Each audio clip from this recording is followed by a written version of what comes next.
जान पाया। आज का हमारा टॉपिक यही है कि परमेश्वर का क्रोध क्यों आता है और कैसे आता है, और परमेश्वर से क्रोध के बचने के लिए हम क्या करें। उन लोगों के ऊपर क्रोध आता है जो खुदा की दी इंस्ट्रक्शन को लिख सकते हैं आप कि परमेश्वर का क्रोध उन लोगों के ऊपर आता है जो खुदा की दी इंस्ट्रक्शन का पालन नहीं करते और कह रहा कि अपनी कमिटमेंट से मुकर जाते हैं। मतलब जो कमिटमेंट परमेश्वर के सामने किया और उसके बाद हम मुकर गए, तो उसके बाद कह रहा है कि परमेश्वर का क्रोध उन व्यक्तियों के ऊपर आता है। यहां पर कह रहा है कमिटमेंट थी इस इंसान की, लेकिन ये कर क्या रहा है, ये आदम और उसी समय हव्वा का बच्चा होकर, मतलब परमेश्वर के जनों का, परमेश्वर के विश्वासियों का बच्चा होकर, और देखो क्या कर रहा है, उसी समय अपने भाई के ऊपर ईंट चला रहा है, क्रोध कर रहा है। इसका मतलब परमेश्वर की दी हुई इंस्ट्रक्शन का पालन नहीं किया।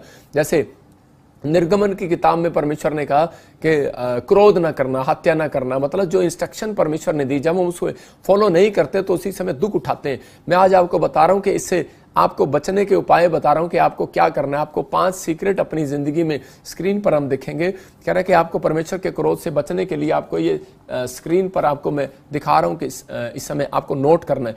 धर्मी की चाल चलें। कह रहा है कि परमेश्वर का क्रोध कैसे हटेगा।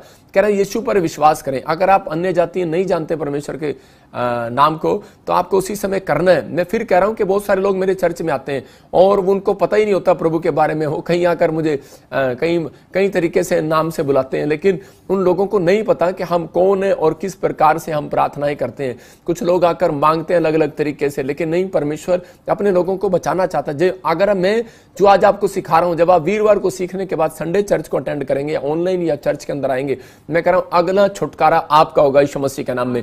अगली चंगाई आपकी होगी, अगली बरकत आपकी होगी यीशु मसीह के नाम में। देखना आपने कि पहला धर्मी की चाल चलें। कह रहा दूसरा यीशु पर विश्वास करें और पश्चाताप करें, उस समय यीशु मसीह से माफी मांगे।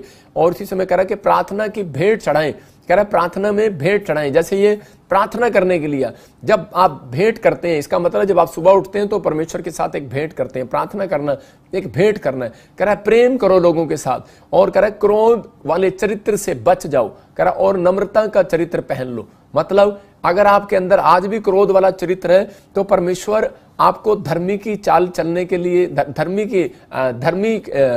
नहीं ठहराएगा। मैं फिर कह रहा हूं लोगों के लिए ये 5 पॉइंट्स आज आपकी जिंदगियों में बड़ी बरकत को लेकर आएंगे। लेकिन अगर आपको विश्वास है तो ही बरकत आएगी ना। आपको बिलीव करना है कि हाँ परमेश्वर तो मेरी जिंदगी में काम करेगा। हम देखते हैं जैसे दाऊद बोलता है परमेश्वर के भजन संहिता में, कह रहा 92 के 12 में, पवित्र आत्मा ने मुझे कहा सुबह कि मैं आज बहुत सारे धर्मी लोगों को आशीष दूंगा, लेकिन उसके लिए धर्मी बनना पड़ता है आपको। अगर धर्मी बनने के 2 फायदे हैं, मैं फिर बता रहा हूं कि आपको धर्मी की चाल चलना है। परमेश्वर का क्रोध हटता चला जाएगा उन लोगों के ऊपर से जो लोग धर्मी की चाल चलने की भी कोशिश कर रहे हैं। कुछ लोग बोलते हैं मेरे से शराब नहीं छूटती, मेरे से बीड़ी नहीं छूटती, मेरे से गुस्सा नहीं छूटता, मेरे से मतलब बहुत सारी कमियां मेरे अंदर। पहली बात, परमेश्वर आपको आज से ही प्यार करने लगा है, क्योंकि जब आपने ये बात कही मेरे अंदर ये कमियां हैं, जब आप अपनी कमियों को देखते हैं तो परमेश्वर उसी दिन आपसे प्यार करता है। परमेश्वर ऐसे व्यक्ति को ऊपर उठाना चाहता है। कह रहा है कि आज मैं वो बता रहा, कह रहा धर्मी किन लोग, धर्मी बनने के फायदे क्या हैं, लेकिन आप धर्मी क्यों बनो।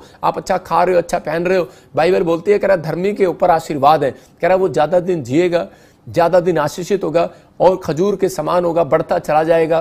कह रहा और धर्मी को कह रहा टुकड़े मांगने ना पड़ेंगे। मैंने बेनिफिट बताए आपको। अब आपका फैसला है कि मैं धर्मी बनूं या ना बनूं, मतलब मैं परमेश्वर के पीछे चलूं या ना चलूं। और परमेश्वर का क्रोध हटेगा उस व्यक्ति के ऊपर से जब वो धर्मी की चाल चलेगा। जब मैं आपको फायदा बता रहा हूं तो आपको धर्मी बनने का फायदा, बेनिफिट, आप उस कंपनी में काम करते हैं जहां पर आपको फायदे मिलते हैं, जहां पर आप ज्यादा काम वहां पर करते हैं, जहां उस कंपनी में ज्यादा दिन टिकते हैं आप, जब आपको पता लगता है कि हाँ इस कंपनी में मेरे को बेनिफिट ये मिलेंगे।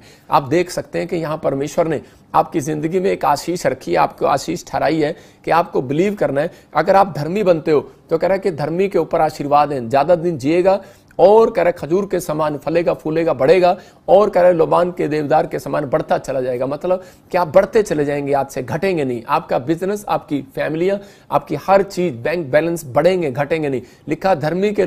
और कह रहा कि तीसरा, कह रहा दाऊद बोलता है, कह रहा धर्मी को मैंने एक जन को भी टुकड़े मांगता नहीं देखा। हम देखते हैं भजन संहिता 37 के 5 में देखो क्या लिखा, 25 में क्या लिखा, 37 के 25 में लिखा, मैं लड़कपन से लेकर बुढ़ापे तक देखता आया हूं, परंतु ना तो कभी धर्मी को त्यागा हुआ और ना उसके वंश को टुकड़े मांगता देखा है। इसका मतलब कि दाऊद बोल रहा है इस बात के लिए कि परमेश्वर, मैंने कभी धर्मी को टुकड़े मांगते नहीं देखा। आज परमेश्वर आपकी जिंदगियों में वो आशीष देना चाहता है, वो ब्लेसिंग को देना चाहता है। आपको बिलीव करना है कि हाँ परमेश्वर, कि मैं धर्मी